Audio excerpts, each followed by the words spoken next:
구약성경 욥기 42장 1절에서 6절 말씀입니다.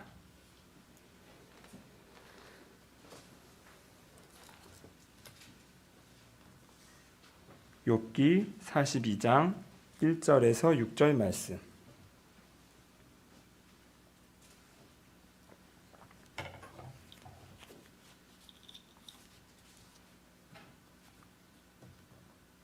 네, 다 같이 한 목소리로 읽겠습니다. 욥이 여호와께 대답하여 이르되 주께서는 못하실 일이 없사오며 무슨 계획이든지 못 이루실 것이 없는 줄 아오니 무지한 말로 이치를 가리는 자가 누구니이까. 나는 깨닫지도 못한 일을 말하였고 스스로 알 수도 없고 헤아리기도 어려운 일을 말하였나이다. 내가 말하겠사오니 주는 들으시고 내가 주께 묻겠사오니 주여 내게 알게 하옵소서. 내가 주께 대하여 귀로 듣기만 하였사오나 이제는 눈으로 주를 배움나이다. 그러므로 내가 스스로 거두어 드리고 티끌과 제 가운데에서 회개하나이다. 아멘.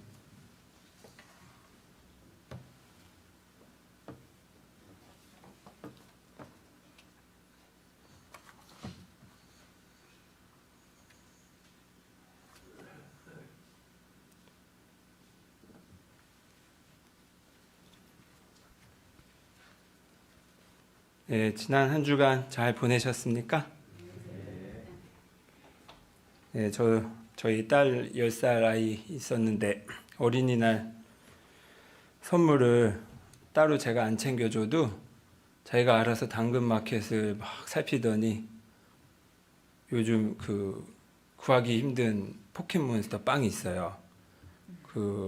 새벽 2시에 편의점에 하차하자마자 뒤에서 따라온 손님이 바로 들어가서 그 빵을 사야만 살 수 있는, 그래서 제가 5번 시도했는데 한 번도 산 적이 없는 그 빵이 거기 당근마켓에 딱 누가 빵 10개에 5만 원 해가지고 올렸어요. 이거 그래서 또 엄마 아빠한테는 안 먹히니까 할머니 할아버지 꼬셔가지고 할머니 할아버지를 동원해서 그걸 사 와서 자기 어린이날 선물로 쟁취하더라고요. 빵의 유통기한은 하루 남았습니다.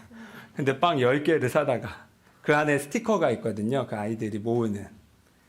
근데 아주 행복하게, 우리 어른들의 시각에서는 저 먹지도 못하는 빵 완전 호구 잡혀가지고 이렇게 말하지만 본인은 너무 행복해 하는데 그 행복감 앞에서 빵 유통기한이니 무슨 빵 하나에 거의 7, 8천 원꼴로 산 건데 그걸 왜 사느니가 좀 무색해지더라고요. 아주 너무 또 인상 깊은 경험이었어요. 또 하나는 저희 아버지도 좀 몸이 이제 하나둘씩 고장이 나셔가지고 한번 모시고 서울에 원래 거기 세브란스 병원을 이제 몇 달에 한 번씩 다니시거든요. 근데 이번에는 이제 제가 모시고 갔다 오는 길에 아버지랑 요즘 대화를 한 적이 없어가지고 일부러 제가 따라 나서서 이제 오랜만에 이런저런 얘기를 나눴어요. 우리 아버지 점점 이제 몸이 쇠약해지시면서 마음도 이제 가라앉으시고 하시는데 저희 아버지는 이제 70이 훌쩍 넘으셨고, 그래서 아버지는 이제 남은 여생 뭐 하면서 살고 싶으세요? 재미가 뭐세요? 라고 여쭤봤더니 저는 사실 이제 너무 좀 요즘 무기력해져 계셔가지고 무슨 재미가 있으실까? 실은 좀 걱정하는 마음에 여쭸는데 아버지께서 딱 그러시더라고요. 나는 다 필요 없고 저희 아버지께서 이제 좀 병이 있으셨거든요. 젊으셨을 때. 근데 그거를 기도원에 가셔서 병원에서는 못 고쳐가지고 기도원에 가서 기도를 하셨는데 이제 강한 성령 체험을 하신 거예요. 막 가슴이 막 불타서 어쩔 줄 모르고, 그래서 그날 밤새 이렇게 우시다가 그냥 거기서 잠드시고 깨셨는데 나으신 거예요. 그래서 근데 그때 저희 아버지에게 신앙의 원점은 그 순간이셨어요. 그 전부터 교회는 다니셨지만 나는 다 필요 없고 그때 그 성령 체험 한 번 더 하고 싶다. 라고 말씀하시더라고요. 근데 그 말씀이 저한테 쫙 울림이 주더라고요. 저는 내가 아버지를 모시고 어디 여행을 다녀야 되나, 근데 또 이렇게 먼데, 내 자식이 먼데 이사 와가지고, 이거 어떡하지, 등등등, 맛있는 거, 딱히 즐겨 드시는 것도 없고, 어떻게 해야 아버지가 즐거울까? 저는 이제 이런 걱정을 했는데, 아버님은 아버님의, 그리고 제가 그 여쭤본 게 무색할 만큼 너무나 명확하신 그 신앙 체험에 다시 하나님과 연결된 그 강한 연결감을 느끼고 싶다. 그 말씀이, 그게 또 저를 울리더라고요. 그렇지. 그러면서 이제 아버지와 좀 짧지만 그런 대화를 나눈 게 있습니다. 물론 늘 아름답지만은 않습니다. 우리 또 딸이랑 또 지지고 볶고 싸우고 그러기도 했고, 또 어머니랑 통화하면 네 아빠는 왜 저러니 또 한창 또 이렇게 양쪽에서 말 들어야 되고, 하지만 이제 이건 이거고 감사한 건 감사한 거고, 가정의 날을 맞이해서 또 저는 그런 경험이 작게 있었네요. 여러분은 어떠셨는지 모르겠습니다. 다석 유용모 선생님이란 분이 계세요. 이분은 이제 한학도 공부하시고 도교도 불교도 공부하시고 막 다 공부하시다가 본인 스스로 성경을 공부하시고 이제 그때부터 이렇게 한국적인 그리스도인으로서 사신 분이세요. 교회는 안 나가셨어요. 그런데 당대의 유명한 목사님들, 유명한 사상가들이 다 그분한테 가서 배웠어요.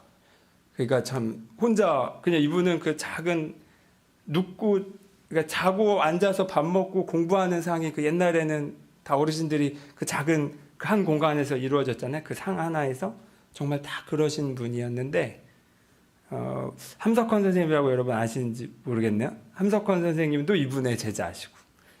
근데 이 다석 유영모 선생님이 하신 말씀 중에 뭐가 있냐면, 최고의 효자는 예수님이다. 이런 말씀 하셨어요. 귀에 쏙 들어오죠. 되게 쉬운 말인데 되게 신선했어요. 최고의 효자는 예수님이다. 왜? 아버지의 뜻대로 온전히 자신의 삶을 맞춰서 살았기 때문에. 그러니까 정말 아버지의 뜻대로 자기 삶을 완전히 다 던지신 분이니 이보다 큰 효자가 없다라고 말씀을 하신 적이 있어요. 그 예수님이 이제 우리에게 하시는 말씀이 근데 너희도 나처럼 살면 돼 라고 말씀하신 거죠. 우리가 이렇게 예배드리고 성경을 읽고 기도하는 거, 또 일상에서 여러 가지 경험들 속에서도 그래도 내가 신앙에 초점 맞춰서 나의 삶을 한번 다르게 바라보려고 하는 것도 효자 노릇, 효녀 노릇 하려고 하는 거잖아요. 그래서 신앙생활은 곧 효도다. 이 말이 저는 이 어버이주의 맞이해서 좀 생각이 나더라고요. 그러면서 이제 그럼 아버지 뜻대로 살려면 아버지 뜻이 뭔지를 알아야 되잖아요. 그래서 이제 오늘 이야기를 좀 준비했습니다. 말씀을 준비했습니다. 제가 군목으로 이제 5년 있었는데, 저 이제 군종 장교였어요. 중위 대위. 그러면 이제 저에게는 저를 수행하고 저의 일을 돕는 군종병이 늘 한 명 이상씩 있었어요. 완전히 저와 같이 붙어 있는 한 명 군종병도 있었고, 또 자기 부대 생활하면서 또 이렇게 주일마다 와서 돕는 군종병들, 중대 군종병들이 또 따로 있었고, 그런데 이제 제가 가는 부대마다 아주 정해진 규칙이 있었는데, 뭐가 있었냐면 꼭 군종병들이 영창을 가더라고요. 그래서 영창이 뭐냐면 잘못해가지고 한 며칠간 그 헌병대에 가서 이제 참회 시간을 갖는 겁니다. 그럼 이거는 내가 뭔가 잘못이 있나 생각이 들 만큼 부대를 3군데를 다녔는데 그 3군데 다 빠짐없이 그렇게 잘 가더라고요. 그런데 한 경험이 기억이 나는데 무슨 일이 있었냐면, 이 친구는 이제 말년 병장이었어요. 이제 곧 전역을 앞둔. 근데 자기 후임을 이렇게 또 폭언을 해가지고 이제 갔어요. 그래서 이제 또 근데 제가 명색이 목사인데 그럼 이제 위문 방문을 가야 되잖아요. 그래서 헌병대에 가가지고 거기 쇠창살 이렇게 있거든요. 그럼 이제 그거 사이에 두고 이제 제가 초코파이도 주고 뭐 이런저런 얘기를 이제 들었어요. 요는 뭐냐면 이 친구는 이제 폭언 욕설을 너무 심하게 해가지고 그 당한 사람이 신고한 게 아니라 이 가해자인 군종병과 친한 또 다른 군종병이 같은 부대였는데 그거를 이건 그냥 두면 안 되겠다 하고 이제 이 친구의 신고로 이제 적발이 돼서 그렇게 됐어요. 처벌을 받은 거예요. 그러니까 자기 친구가 고발을 한 거죠. 자기 친한 같이 교회에서 활동하는 또 다른 군종병이 어떤 면에서 고자질한 거니까. 그래서 제가 가서 이제 위문을 갔는데 이 갇혀 있던 그 처벌받은 친구는 너무 억울한 거예요. 나도 그렇게 부대에서 컸고 내가 뭐 그렇게 특별히 심하게 한 것도 아니고 근데 무엇보다 내가 친하다고 생각하고 가깝다고 생각했던 그 또 다른 친구가 그렇게 일렀다는 것에 대해 너무 화가 나가지고 막 저한테 막 그 얘기만 하는 거예요. 너무 억울하고 막 화가 난다고. 근데 이제 저는 속으로 이렇게 들으면서 아니 이놈 아직도 정신을 못 차렸네 하면서 이제 그런데 거기에 대고 너무 얘가 이렇게 화를 내는데 뭐라고 말을 해줘야 될지 지혜가 저한테 안 떠오르더라고요. 그래서 명색이 목사고 제가 군대에서 상담하는 게 일인데 뭐라도 그래도 얘가 좀 이거 아직 정신 못 차는데 이거 어떻게 설명을 해야 말귀를 알아들을까를 들으면서 막 생각하다가 적합한 말이 떠오르지 않아서 그냥 관뒀어요. 말하기를.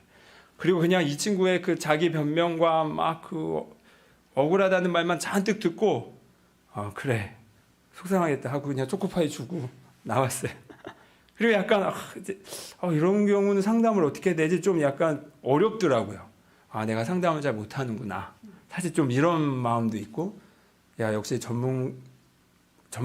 전문가적인 어떤 식견이 필요하구나. 뭐 이런 자책으로 하면서 이제 그날 돌아와서 이제 며칠이 지난 다음에 이 친구는 아시는지 모르겠지만 그렇게 처벌을 받으면 군 생활이 거기에 헌병대에 있던 시간만큼 더 늘어나요. 그래서 전역을 앞둔 이 친구는 전역 날짜가 미뤄졌어요. 그러니 엄청 또 몇 배로 열이 받았죠. 그래서 그래 그래서 그런가 보다 하고 이제 시간이 지나서 이 친구가 나와서 교회 예배드리러 왔어요. 그리고 그게 마침 이제 마지막 예배였어요. 전역하기. 그러면서 이제 예배 끝나고 이제 전역하니까 잠깐 이야기를 나누려고 만났더니 이 친구가 하는 말이 목사님 그때 제 얘기 들어주셔서 너무 감사했어요. 시간이 지난 다음에 가만히 이제 있다 보니까 그래 내가 그렇게 또 잘한 것도 아닌데 왜 목사님한테 내 얘기만 했을까? 그래서 좀 반성이 됐고 이제 마음이 좀 그때 목사님 오신 것 때문에 한결 가벼워졌어요. 이제 제가 이렇게 감사하면서 갑니다 라고 하고 전역을 했어요. 저는 이제 그래 잘됐다 하지만 제 마음속으로는 그때 사실 저는 이거 아직도 정신 못 차렸네 라는 마음이 여기까지 나왔다가 안 꺼낸 것 뿐이었는데 이게 도대체 무슨 일이지? 좀 갑자기 이렇게 신기하더라고요. 물론 모든 경우가 그렇진 않지만 이 친구의 경우 저한테 이게 되게 인상 깊게 남았어요. 나는 한 게 아무것도 없는데 오히려 막 이렇게 좀 이놈 혼내서 가르쳐야 되나 라는 말이 여기까지 올라왔다가 이게 적절한 말인 줄을 모르겠어서 그냥 나 모르겠다. 솔직한 말은 어떻게 상담해야 될지 모르겠다가 나의 솔직한 말이었는데 그 다음에 벌어진 일은 제가 노력하지 않았는데 저절로 그 친구의 마음에서 스스로 돌이키고 반성하고 그래서 스스로 이 모든 것에 대해 잘 마무리하고 그렇게 마지막을 잘 매듭짓고 가더라고요. 여기서 제가 한 거는 그냥 그 말을 얹지 않고 그냥 참았던 거가 제가 한 일이었어요. 나머지는 하나님이 하신 거였죠. 저절로. 이 일이 저에게는 이후에 그 상담, 제가 군에서 뭐 상담하고 누군가를 또 신앙을 상담하고 뭐 할 때 되게 중요한 경험 중에 하나가 됐어요. 아, 모든 걸 다 내가 설명할 필요가 없구나. 그리고 어떤 경우는 내가 말하지 않음으로써 비로소 하나님이 더 적합하게 일을 하시는 경우가 있구나. 근데 어쩌면 그런 경우가 되게 많았는데 내가 괜히 모든 상황을 다 해결해야 되는 것처럼 착각하고 끼어들어가지고 오히려 하나님이 하시는 일 막은 경우도 어쩌면 많았을 수도 있었겠구나. 가 그때 저의 경험이었습니다. 오늘 이야기도 그거예요. 여러분, 나는 많이 알고 너는 몰라. 그러니까 넌 들어. 라고 하는 사람을 뭐라고 부르는지 아세요? 나는 많이 알고 너는 잘 모르니까 내 말을 당연히 들어야지. 라고 스스로 생각하는 사람. 전문 용어로 꼰대라고 합니다. 꼰대. 충격적인 말을 들었는데 80이 다 되신 제가 존경하는 어떤 어른께서 탁 그러시는 거예요. 나이 40 넘으면 그냥 꼰대다. 근데 그때 제가 39살인가 그랬어요. 그래가지고 이제 나도. 근데 그러니까 꼰대가 되는 거는 선택할 수가 없다는 거예요. 어쩔 수 없다. 다만 그럼 그 꼰대의 내용이 뭘지를 그래서 차라리 준비해라 라는 말을 하시더라고요. 되게 지혜로운 말씀이 있어요. 꼰대가 되면 안 돼. 이게 아니라 어차피 꼰대 될 텐데 그래도 좀 괜찮은 내용의 꼰대가 되라는 거죠. 이렇게 나는 알고 너는 몰라. 그러니 내 말 들어. 얘 태도. 이거는 여러분 일상생활에서는 뭐 많이 만나잖아요. 특히 요즘 젊은 사람들 특히 제 딸 10살 딸 제가 뭐 말만 시작하면 표정에서부터 또 꼰대. 제가 지금 꼰대라는 단어를 몰라서 그렇지 아마 알았으면 그 말 엄청 썼을 거예요 저한테. 싫어해요. 근데 이게 일상에서만 꼰대가 있는 게 아니라 우리 신앙생활에서도 꼰대가 있어요. 그리고 대표적인 예가 뭐냐면 오늘 읽은 욥기가 그래요. 욥기가 좀 길지만 한번 재밌어요. 이 전체 틀을 보면 아주 이런 되게 독특한 책이 이 성경이라는 게 처음부터 이렇게 한 권이 66권이 다 있는 게 아니잖아요. 각자 막 돌아다니는 거를 이제 한 뭐 기원 후 뭐 몇백 년쯤에 모았어요. 다 모아서 요거는 성경으로 쓰고 요건 빼고 한 게 요거에 지금 우리가 갖고 있는 성경이에요. 근데 그 중에 욥기를 이렇게 다 껴놓은 거예요. 욥기는 이거 욥이라는 사람이 굉장히 선하고 의롭고 여기 1장 1절 여기 우리 읽진 않았지만 욥기 1장 처음에 이렇게 돼 있어요. 욥은 온전하고 정직하고 하나님을 경외하고 악에서 떠난 자라고 빡 이렇게 처음에 시작을 딱 이렇게 시작해요. 그리고 심지어 자식 교육도 잘 시켰어요. 하다못해 자식들이 뭐 자기 생일이어서 동네에서 잔치를 열었다. 그럼 다음날 혹시나 이 자녀들이 그렇게 잔치를 열고 술 먹다가 자기도 모르게 지은 죄가 있을까봐 꼭 그 잔치를 연 다음날은 자녀 한 명을 위해 제사를 지냈다. 이렇게까지 돼 있어요. 얼마나 철저한 사람인지 아시겠죠? 그리고 부자였어요. 엄청난 부자였어요. 그런데 이제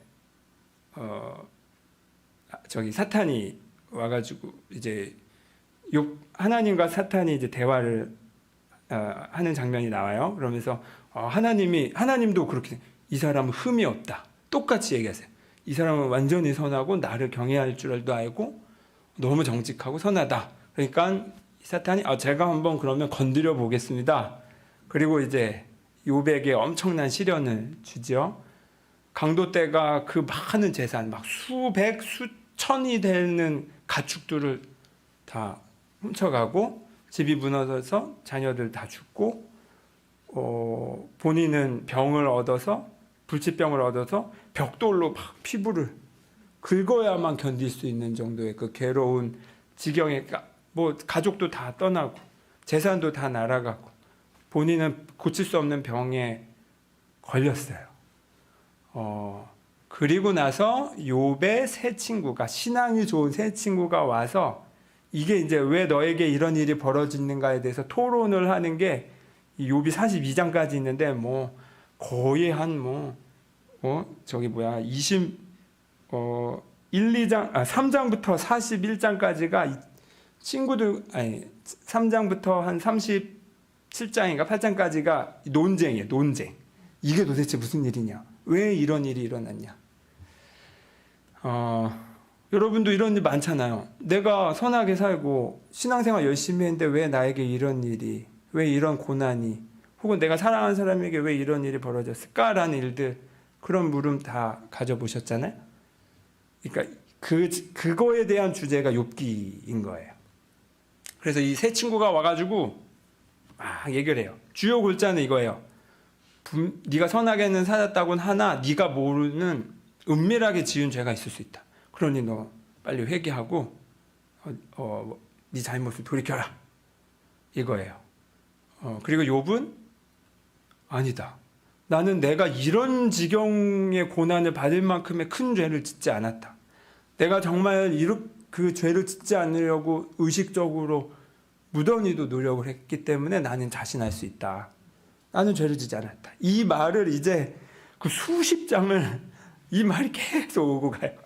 아니야. 내가 하나님을 알고 내가 신앙생활 열심히 하고 내가 신앙 체험도 특별한 신앙 체험도 해봐서 아는데 그거 너 죄 때문이야 라고 친구들은 계속 말하고 아니다. 나는 그만큼의 죄를 짓지 않았어가 욥의 계속 대답이에요. 여기서 아까 제가 왜 신앙 꼰대라고 말한 게 대표적인 이 캐릭터가 누구냐면 이 욥의 세 친구들 엘리바스와 빌닷과 소발이라는 이 세 명입니다. 이거요. 나 하나님 알아. 내가 알아. 나 신앙 체험도 있어. 그리고 내가 교회 밥 먹은 게 몇 년이고 내가 교회 직책이 뭐고 하다못해 내가 목사인데 그럼 내 말이 더 맞지. 거의 뭐 이런 지경의 발언을 한 거죠. 그리고 이렇게 읽어보면 틀린 말도 아니야. 그래 그럴 수도 있겠다라고 할 만큼 논리적이에요. 이게 이제 신앙 꼰대인 겁니다. 신앙 꼰대. 나만 옳고 너는 몰라. 나는 알고 너는 몰라.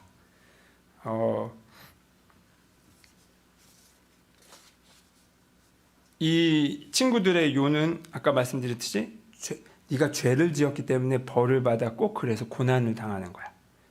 자, 여러분 이 논리 외에 다른 논리 알고 계시는 거 있으세요? 만약에 여러분에게 그런 일이 벌어졌을 때 나에게 어려운 일이 처했을 때 내가 그거를 자동 반응으로 어떻게 생각하고 있는가?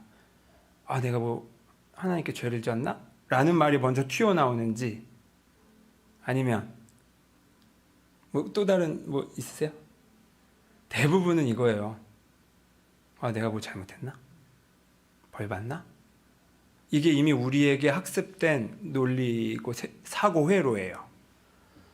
그래 맞지. 세상은 인과응보로 돌아가잖아요. 꼭 그런 것 같지는 않지만 결국에는 제가 보니 이렇게 나쁜 짓 하고도 떵떵거리면서 사는 사람들이 좀 너무 많고 선하게 살면서도 너무 고생하면서 사는 사람도 많잖아요. 하지만 제가 보니 결국에는 인과응보는 큰 틀에서는 맞더라고요. 세상이 돌아가는 게. 그리고 우리 법치국가잖아요. 법치국가가 결국 그 인과응보로 돌아가는 게 맞고 인과응보 자체가 우리에게 이미 자연스러운 흐름이긴 해요.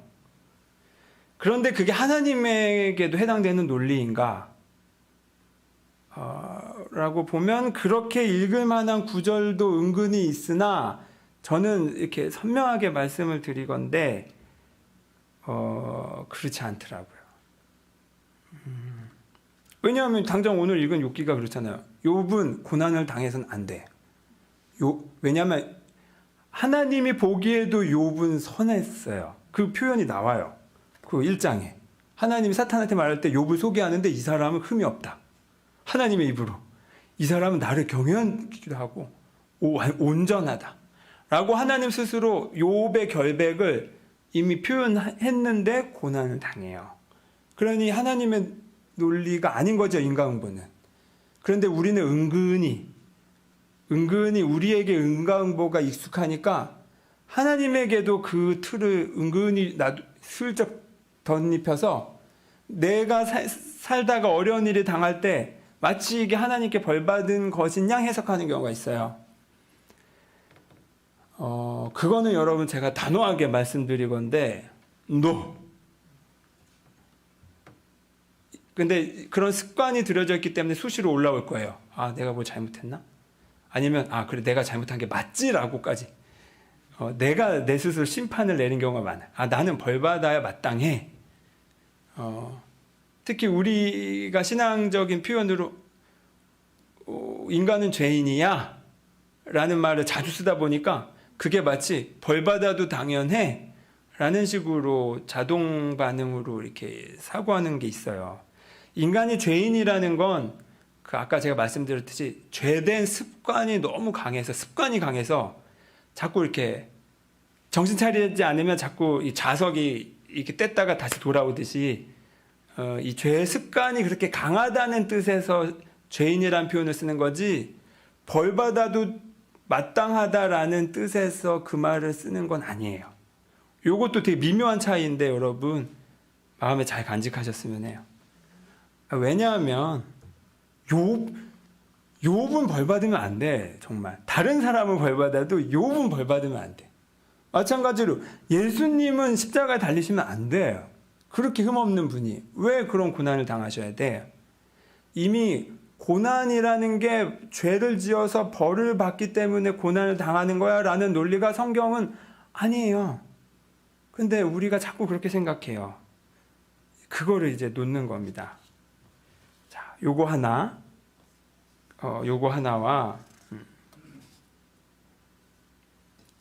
또 하나는 아까 말했듯이 나는 다 알고 있어. 그 세 친구가 나는 다 알고 있는데 그거 죄 때문이야. 나는 다 알고 있는데 그 알고 있는 내용조차도 틀려 있어.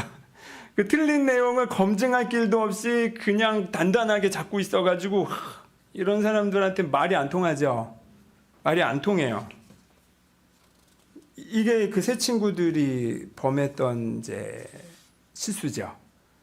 잘못 알고 있는 데다가 그거를 마치 다 아는 것처럼 행세한 거. 자, 그럼 욥은 어떨까요? 욥은 실제로 하나님이 죄 없다라고 성경에 아예 딱 써 있어요. 그러면 욥이 맞네. 그래서 결국 이거 막 말싸움 하잖아요. 그 욥기에서. 그래서 후반부에 갈수록 친구들의 말이 점점 줄어들어. 욥이 논리로 이겨버린 거야. 자, 그러면 이제 끝난 건가 하면 갑자기 뭐 또 다른 네 번째 어린 엘리후라는 사람이 나타나서 또 전문 용어로 모두각이라고 그래요. 다 지적해. 너도 틀렸고 라는 말을 한 다음에 그 다음에 마지막에 가서 주님이 욥에게 이제 말씀하신 장면이 끝에 한 두세 장이 나와요. 자, 그걸 통해서 알 수 있는 게 뭐냐면 우선 세 친구들의 내용은 그랬고 욥은 틀리진 않았는데 그런데 욥이 그렇다고 해서 완전한 건 아니었어요. 뭐가 완전한 게 아니었냐면 욥과 그 세 친구의 공통점이 있어요. 뭔지 아시겠어요? 욥과 그 세 친구의 공통점, 태도의 공통점. 욥도 꼰대해. 욥도 나도 알아. 너만 아는 게 아니라 나도 알아. 단지 아는 내용이 서로 알고 있다라고 하는 그 내용이 정반대였던 것뿐이지 욥도 아니 너 틀렸어? 내가 맞아. 내가 아는 게 맞아. 나도 다 알아. 나는 결백하기 때문에 그리고 그건 하나님도 검증했어요. 결백 맞아.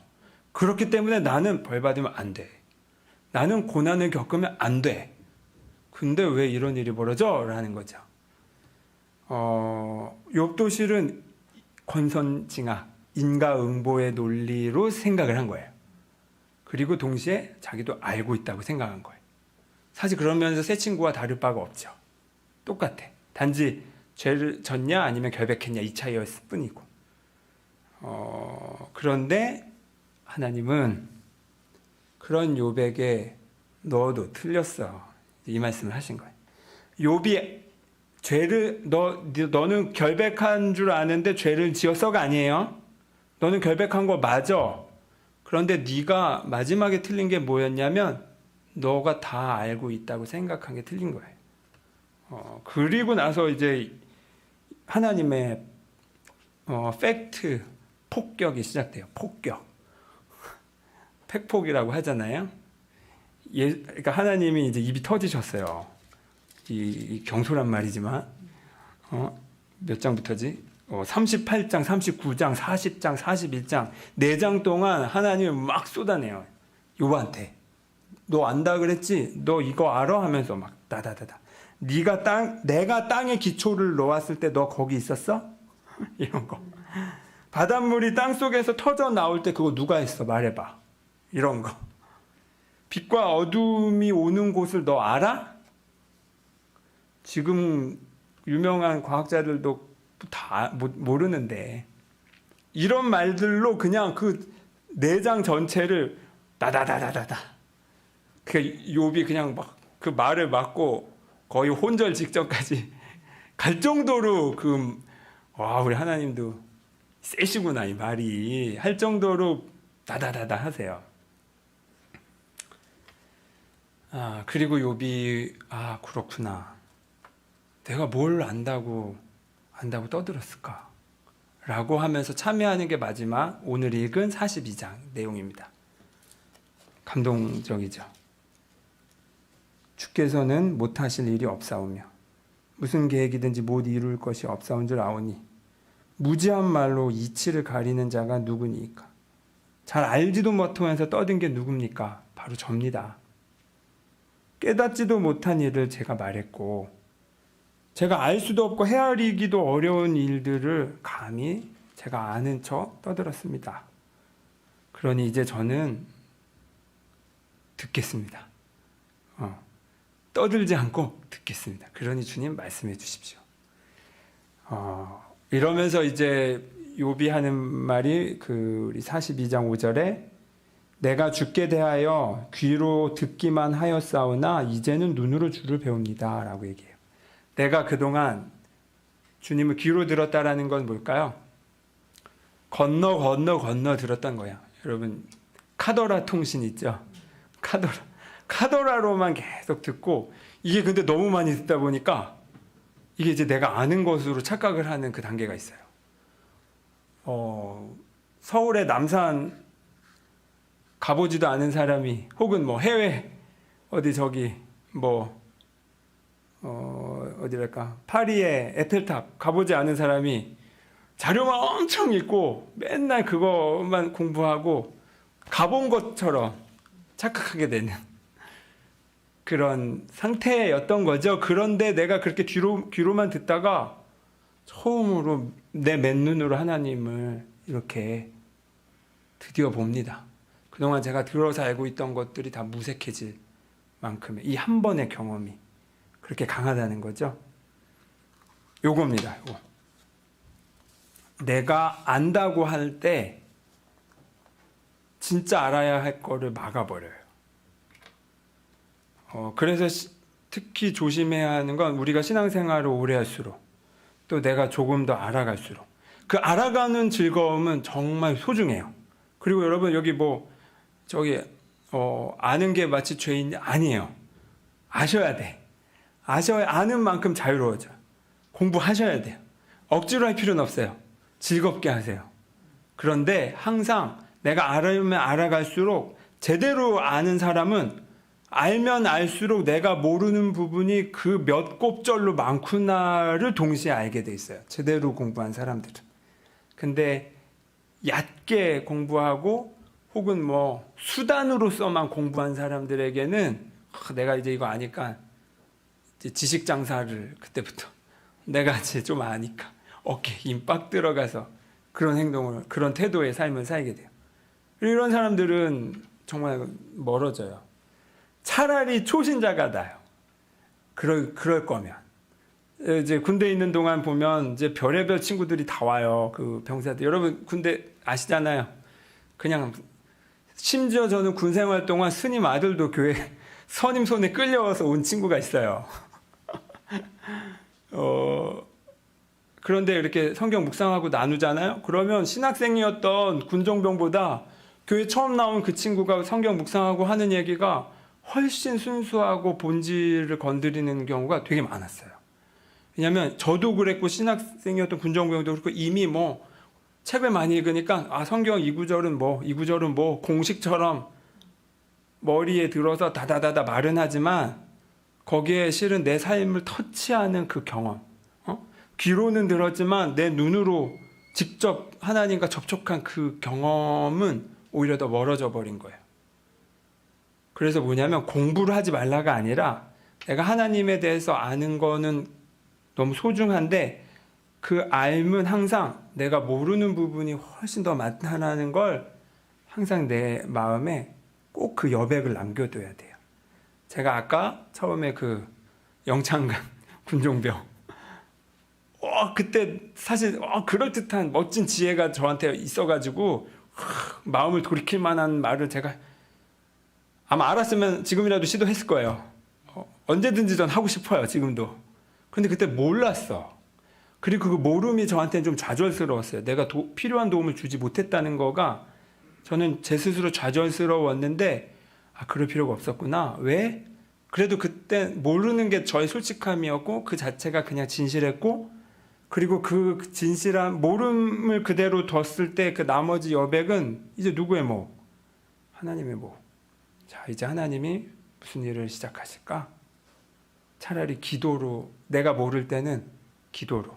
아니, 내가 알 때도 안만큼 내 최선을 다한 다음에 그 다음에 꼭 기도로. 하나님, 제가 아는 만큼은 여기까지 했어요. 그런데 이 나머지는 하나님께서 해주세요. 그런데 그게 혹시나 제가 기대한 것과는 정반대라 하더라도 마음은 좀 쓰리겠지만 저는 쿨한 사람이 아니에요. 쓰려. 하지만 어쩌겠어. 내가 뭐 할 수 있는 영역이 아닌데. 그러면 그때는 쓰리겠지만 그 나머지 하나님이 저도 모르는 더 좋은 게 하나님께서 준비하시고 그걸로 인도하시는 걸로 알겠습니다. 그러니 제가 너무 낙심치 않게 그냥 도와주세요. 라고 기도하는 게 우리가 할 수 있는 최고의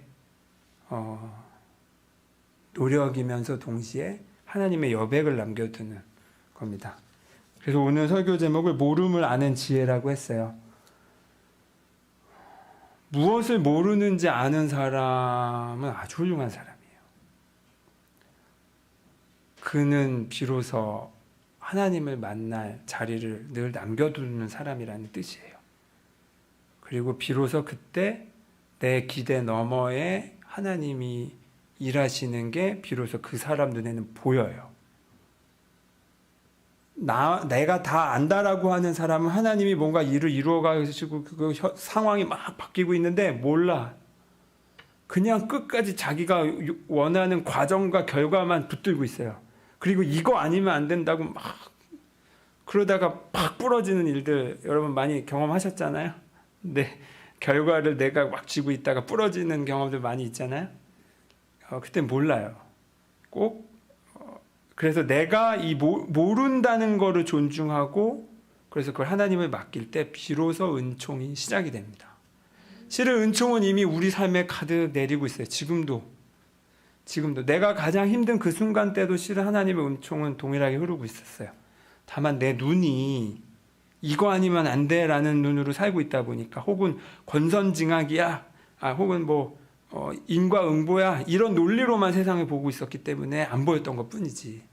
또 나는 다 알아 라고 해서 시야가 좁아서 안 보였던 것뿐이지 이미 하나님은 우리 너머에서 지금도 뭔가를 이루어가고 계세요. 와, 어떠세요? 그런다고 생각하니까? 저는 방금도 짜릿해요. 와, 이제 무슨 일이 벌어질까? 와, 심지어 저는 여기 제 아내가 없으니까 하는 말인데 물론 아내에게도 이 말을 했어요.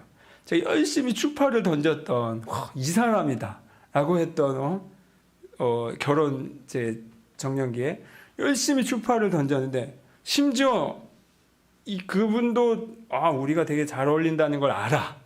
근데 결국에는 이제 어그러졌어요. 근데 너무 상심이 크더라고요. 왜냐면 이건 거의 제가 그때 좀 영적인 그때 촉이 제일 좋았을 때였거든요. 신앙생활을 어떤 이 영적인 그 성장이 되게 많은 때여가지고 그 촉이 틀리지 않았어요. 제 생각에도 지금도 그때 그 촉이 틀리진 않았다고 봐요. 근데 어그러졌어. 너무 낙심이 컸는데 어쩌겠어요. 받아들여야지. 그리고 나서 저희 아내를 만났는데 이게 마치 그때 진짜 강하게 어떤 생각이 들었냐면 하나님이 지금 일을 틀었구나 라는 생각이 들 정도였어요. 이렇게 될 일을 이렇게 틀어버리셨구나. 왜냐면 그러지 않고선 설명이 되지 않은 그때 좀 몇 가지 일들이 있었어요. 그리고 나서 그때는 낙심이었는데 근데 하나님 생각하는 더 나은 시나리오가 있었구나. 근데 그건 내가 어떻게 알아요? 모르지. 다만 이거 하나님은 나보다 나를 더 잘 알고 계신다. 그러니 오케이, 지금은 이해가 다 안 되지만 나는 하나님께 맡기겠어. 그리고 이 은총으로 살고 있습니다. 빨간머리 애니라는 그 소설 있어요. 그리고 애니메이션으로 일본에서 만들어서 저 어린 시절부터 그 애니메이션 특히 많은 여성분들의 뭐랄까 거의 심리적 원형으로 그 자리 잡고 있는 빨간머리 앤 들어서 아시죠? 거기에 아주 멋진 대사가 있어요. 그 빨간머리 앤이 하는 말이에요. 자기 친구가 엘리자가 있는데 엘리자가 말했어요. 세상은 생각대로 되지 않는다고. 하지만 생각대로 되지 않는다는 건 정말 멋지네요. 생각지도 못했던 일이 일어나는 걸요. 이거를 오늘 우리 성경의 언어로 바꾸자면, 신화의 언어로 바꾸자면 내가 다 알지 못한다는 건 멋진 일이네요. 이제 하나님이 직접 이끄시는 걸 볼 수 있으니까요. 여러분 마음속에서 지금 내 맘대로 되지 않아서 고통스러웠던 일 하나씩 떠올려 보세요. 혹은 과거에 그랬던 일. 거기 예외는 없습니다. 바로 그거가 그래, 이제 도대체 무슨 일이 벌어질까? 내가 상상도 못한 더 놀라운 일이 일어난다고? 좋아. 그럼 나는 팝콘을 준비해서 하나님이 어떻게 하시는지 관람하겠어.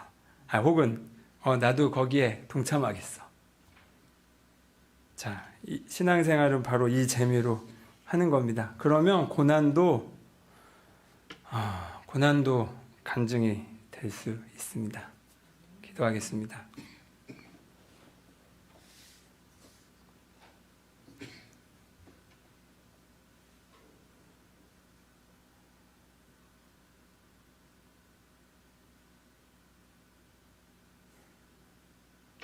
하나님,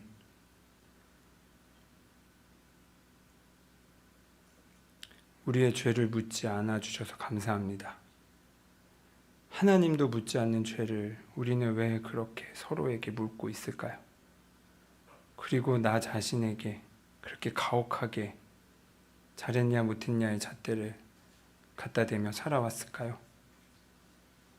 그리고 내가 뭘 얼만큼 잘 안다고 그렇게 함부로 평가하고 판단하고 결론 내렸을까요? 이제 이 마지막 마침표를 지우고 나머지 여백을 하나님께 드립니다. 언제든 저의 최선을 다합니다. 하지만 항상 그 최선 너머에 하나님의 더 큰 최선이 기다리고 있음을 늘 기억하겠습니다. 어느 때는 내가 다 알아서 하는 말보다 알아도 침묵하는 것이 더 지혜로움을 알고 살겠습니다. 하나님께서 하시는 일을 잘 보면서 살겠습니다. 예수 그리스도의 이름으로 기도드립니다. 아멘.